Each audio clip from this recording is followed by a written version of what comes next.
Well, 2019 marks 60 years of the Duke of Edinburgh Award, and since it began, almost 800,000 young Australians have completed it. To honour this milestone, the largest gold award ceremony ever held outside of the UK took place in Sydney on Friday. Yeah, and Jane and I were there, and it was just astounding because we're there with almost 400 amazing young Australians who received their awards in front of, well, the Prince himself, Prince Edward. And Ellie and Pippa Buchanan were in my group. They join us now this morning. Great to see you again, ladies. So, Pippa, I'm going to go to you first because I know you're the most nervous.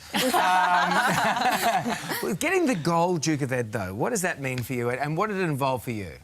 It means quite a lot to me because I've been working up to it for about 3 years. So I started with the bronze, silver and moved up to gold.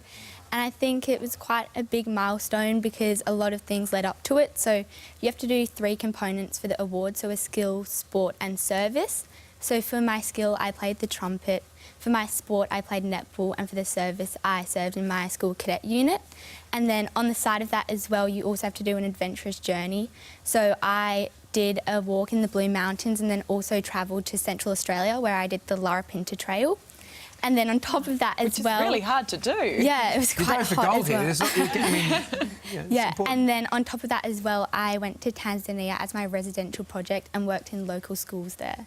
My goodness, so you did all of this, and of course while you're still at school working very hard and studying very hard.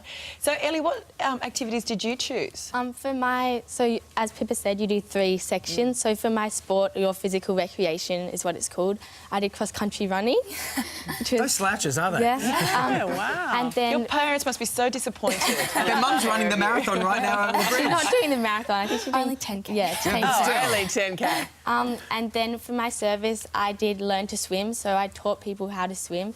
That started at school as a service learning project where we taught refugees how to swim as part of our school service project, and then I carried that through. And then for my skill, I did learning to drive, so a lot of people, I think, choose that because we do it anyway. So why is it that you want to do the Duke of Edinburgh? Because, I mean, it's obviously been going for 60 years. It's still popular. There were 400 people at that ceremony. Why is it you want to do something like that?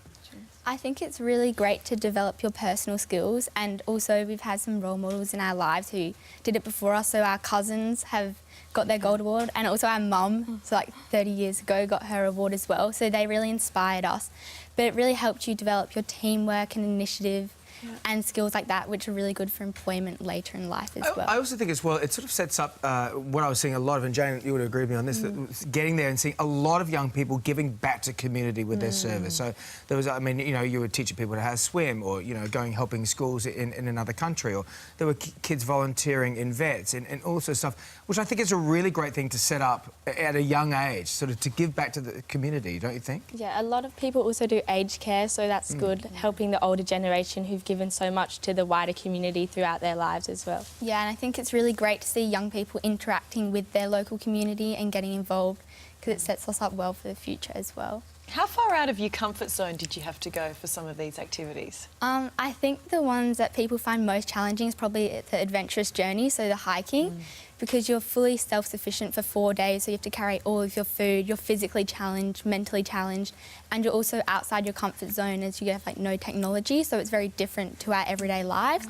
So I think that's probably the most rewarding experience I had through the Duke of Ed, because it was something so unfamiliar, and I think that's the same for most other people as well. That's something Prince Edward said to all of us. He said one of the things that a lot of You just called him Eddie, though. Yeah. My mate Ed said that most of the people who did it, the hardest thing was giving up the phone. Yeah, that's exactly right. But also as well, it was good to see this year as well, it's good to highlight that it was 50% of the Duke of Ed people were female, and a lot came from like disadvantaged areas and disadvantaged schools. So, ladies, congratulations, you've worked really, really hard. Thank you. You better go find out how Mum's going in her 10K. You two underachievers over there. Nice to have you on the show. Good luck in the future. Yeah, good luck to you both.